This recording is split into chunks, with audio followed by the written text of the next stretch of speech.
अब हम लोग इंडियन ज्योग्राफी का देखते हैं। वन संरक्षण और पर्यावरण कानून, मतलब वन संरक्षण कब लागू किया गया और पर्यावरण कानून मतलब इन्वायरमेंट के लिए, इन्वायरमेंट की सुरक्षा के लिए नियम कानून होना चाहिए ना, होना। लोग तो धज्जियां उड़ा देंगे पेड़ पौधों की और नदी तालाब की, तो इसके लिए कानून बनाया गया है। तो इसी के बारे में हम लोग ऑब्जेक्टिव प्रश्न करने वाले हैं। अगर इससे पहले आप वीडियो नहीं देखे हो और दूसरे सब्जेक्ट का भी हम लोग जो भी एग्जाम में सवाल पूछे जाएंगे उन सभी सब्जेक्ट मतलब हिस्ट्री, ज्योग्राफी, बायोलॉजी, ये सारे सब्जेक्ट का हम लोग कवर करने वाले हैं। और हिस्ट्री और Indian geography, even Bihar geography का भी हम लोग कवर किए हैं, तो वो प्लेलिस्ट बना हुआ है चैनल पे, आप जाकर देख सकते हैं। तो हम लोग बिना समय गवाए शुरू करते हैं आज के पहले प्रश्न से। इसके बाद है पहले प्रश्न से, भारत में वन संरक्षण अधिनियम कब पारित हुआ था? तो वो है 1980 में। वन संरक्षण नियम बोला जा रहा है, मतलब संरक्षण अधिनियम कब पारित हुआ था? तो वो है 1980 में।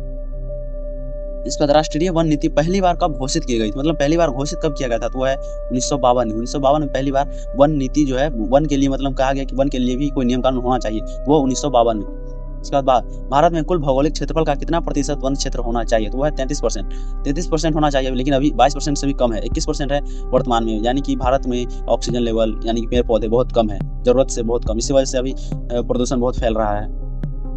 इसके बाद वन अधिकार अधिनियम किस वर्ष लागू हुआ? तो वो है 2006 में। 2006 में वन अधिकार अधिनियम लागू किया गया, 2006 में लागू हुआ। इसका घोषणा कर दिया गया था 1980 में और लागू किया 2006 में। इसके बाद वन अधिकार अधिनियम किस समुदाय को अधिकार देता है? तो वो है अनुसूचित जनजाति, मतलब जो वन में रहता है तो उनको उनके पेड़ नहीं काटा जाए, ये अधिनियम का मेन उद्देश्य है, मतलब जंगली ट्राइब्स के लोगों के लिए। उसके बाद भारत में सबसे अधिक वन क्षेत्र किस राज्य में है? तो वो है मध्य प्रदेश। मध्य प्रदेश में अभी बहुत खतरनाक भाई, एक तरह से बहुत वो क्या है, टेररिस्ट टाइप के लोग रहते हैं वहाँ पे। सामाजिक वानिकी का उद्देश्य क्या है? तो वो है सी, ग्रामीण क्षेत्रों में वृक्षारोपण।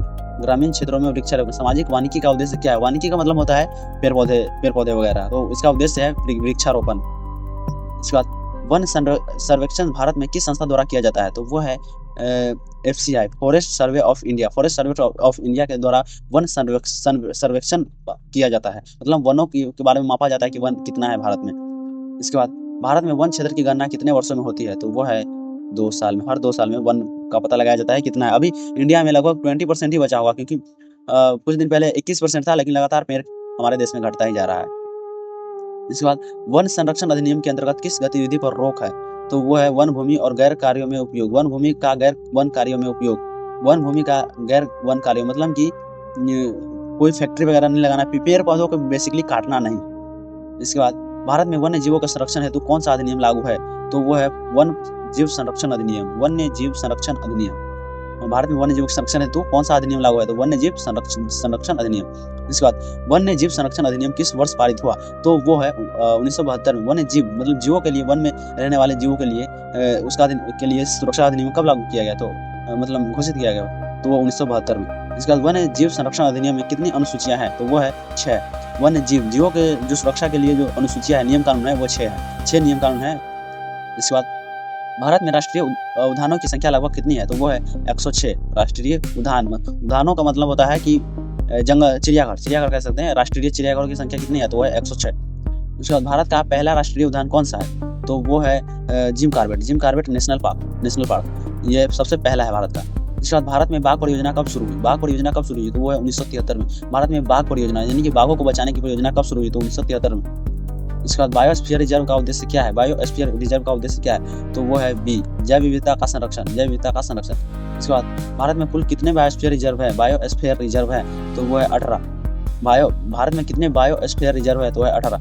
इसके बाद भारत का सबसे बड़ा वन क्षेत्र किस प्रकार का है? भारत में सबसे बड़ा वन क्षेत्र किस प्रकार का है? वो है उष्णकटिबंधीय वर्षावन। इसके बाद वन संरक्षण में किस तकनीक का उपयोग बढ़ रहा है? तो वो है GIS, GPS, रिमोट सेंसिंग। ये सारे ही तकनीक बढ़ रहे हैं, और खासकर के जम्मू कश्मीर एरिया में आतंकवादियों के लिए GPS वगैरह और रिमोट सेंसिंग का उपयोग किया जा रहा है आतंकवादियों को की रोकथाम के लिए और वन का संरक्षण के लिए, दोनों के लिए। इसके बाद भारत में पर्यावरण संरक्षण अधिनियम कब लागू हुआ? तो वो है 1986 में। भारत में पर्यावरण संरक्षण अधिनियम 1986 में लागू हुआ। पर्यावरण संरक्षण अधिनियम किस घटना के बाद लागू किया गया? तो वो है ए, भोपाल गैस त्रासदी के बाद पर्यावरण संरक्षण अधिनियम लागू किया गया, क्योंकि भोपाल गैस त्रासदी में हजारों लोग मर गए थे गैस लीक होने की वजह से। उसके बाद जल प्रदूषण निवारण और नियंत्रण अधिनियम कब लागू किया गया था? जल अधिनियम कब लागू किया गया था बेसिकली? तो ये है 1974 में। जल अधिनियम 1974 में लागू किया गया था। उसके बाद वायु अधिनियम कब लागू किया गया था? तो ये है 1981 में। वायु अधिनियम 1981 में और जल अधिनियम 1974 में लागू किया गया। इसके बाद जैव विविधता अधिनियम किस वर्ष लागू हुआ? तो ये है 2002 में। जैव विविधता अधिनियम किस वर्ष लागू किया गया? तो वो है 2002। जैव विविधता अधिनियम किस वर्ष हुआ? तो वो है 2002 में। इसके बाद राष्ट्रीय हरित प्राधिकरण एनजीटी की स्थापना कब हुई? तो वो है 2010। मतलब ये लोग पेड़ पौधों को बचाने का काम करते हैं, एनजीटी वाले पेड़ काटने नहीं देंगे। उसके बाद एनजीटी का मुख्य उद्देश्य क्या है? तो वो है पर्यावरण विवादों का समाधान। पर्यावरण विवादों का समाधान, पेड़ पौधे काटने वाले केसों का इस निपटारा करते हैं और ये पेड़ पौधे नहीं काटने देते हैं बेसिकली। इसके बाद EIA का पूर्ण रूप क्या है? तो यह है इन्वायरमेंटल इम्पैक्ट असेसमेंट। EIA का मतलब है इन्वायरमेंटल इम्पैक्ट असेसमेंट। इसके बाद EIA अधिसूचना किस वर्ष जारी की गई? तो यह है 2006। इसके बाद पर्यावरणीय कानूनों का पालन कौन सुनिश्चित करता है? तो वो है राज्य सरकार, केंद्र सरकार, प्रदूषण नियंत्रण बोर्ड। ये सभी मिलकर कार्य करते हैं क्योंकि केंद्र सरकार लागू कर देगा, राज्य सरकार मानेगा नहीं तो ये सभी को मिलकर पर्यावरण के लिए काम करना पड़ता है। तभी तो हम पेड़ों को बचा सकते हैं और पेड़ों को बचाना मतलब अपनी लाइफ, आने वाली फ्यूचर्स की लाइफ को बचा सकते हैं, आने वाली पीढ़ियों की जीवन को बढ़ा सकते हैं। इसके बाद भारत में प्रदूषण नियंत्रण बोर्ड की स्थापना कब हुई? तो वो है 1974 में। भारत में प्रदूषण नियंत्रण बोर्ड की स्थापना 1974 में हुआ। इसके बाद केंद्रीय प्रदूषण नियंत्रण बोर्ड CPCB किसके अधीन कार्य करता है? तो वो है पर्यावरण मंत्रालय। केंद्रीय प्रदूषण नियंत्रण बोर्ड पर्यावरण मंत्रालय के अधीन कार्य करता है। इसके बाद जलवायु परिवर्तन पर अंतर्राष्ट्रीय पेरिस समझौता कब हुआ था?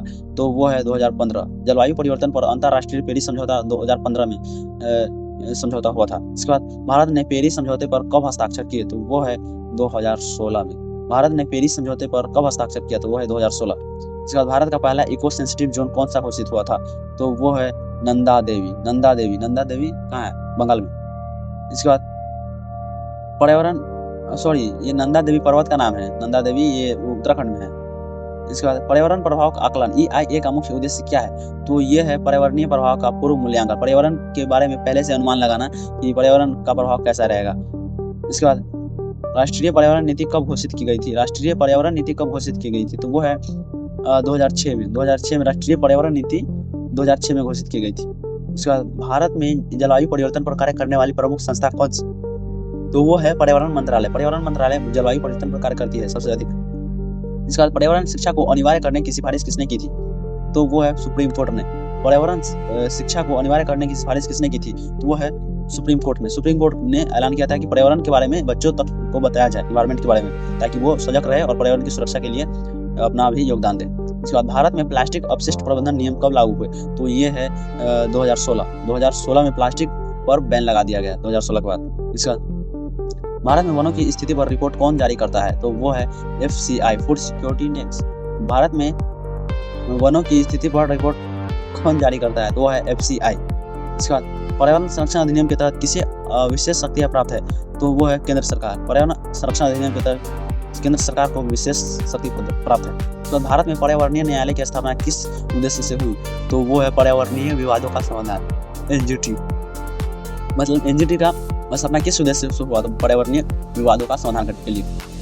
उसके बाद भारत में सबसे अधिक प्रदूषित नदी कौन सी मानी जाती है? तो वो है यमुना, जो यूपी में है, लेकिन इसका साफ सफाई करवा रहे हैं केंद्र सरकार और राज्य सरकार दोनों मिलकर, और ये मुझे पूरा यकीन है कुछ सालों में सबसे साफ नदी इसको बना देगा योगी जी। उसके बाद गंगा कार्य योजना कब शुरू की गई थी? तो ये है 1985 में, लेकिन और गंदा ही होता चला गया है। उसके बाद नमामि गंगे कार्यक्रम किस उद्देश्य से शुरू किया गया?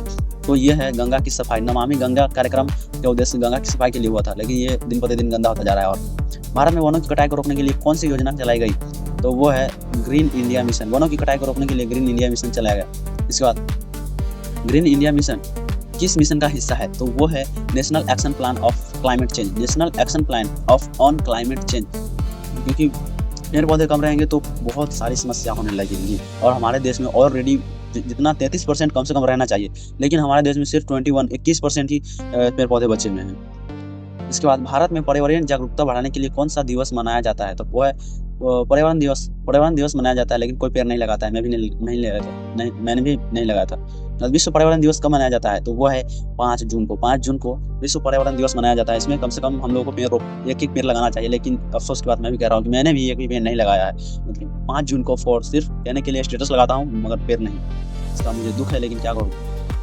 तो इसी तरह से हम लोग इंडियन ज्योग्राफी का एनवायरनमेंट से रिलेटेड हम लोग 50 क्वेश्चन कंप्लीट कर चुके हैं। और इसी तरह आप आगे भी वीडियो देखना चाहते हैं, बल्कि बिहार और स्पेशल अगर आप बिहार के बारे में जानना चाहते हैं और एग्जाम्स की तैयारी करते हैं तो जुड़ जाइए, क्योंकि हम लोग इसीलिए तो मैं काम कर रहा हूँ तो आप कमेंट में बताएं कि क्या अच्छा लगा और मैं इसमें क्या इंप्रूवमेंट कर सकता हूँ। और अगर और भी चैप्टर्स और सब्जेक्ट को देखना चाहते हैं तो प्लेलिस्ट जरूर चेक करें। ठीक है, मिलेंगे किसी अगले वीडियो में, तब तक के लिए धन्यवाद।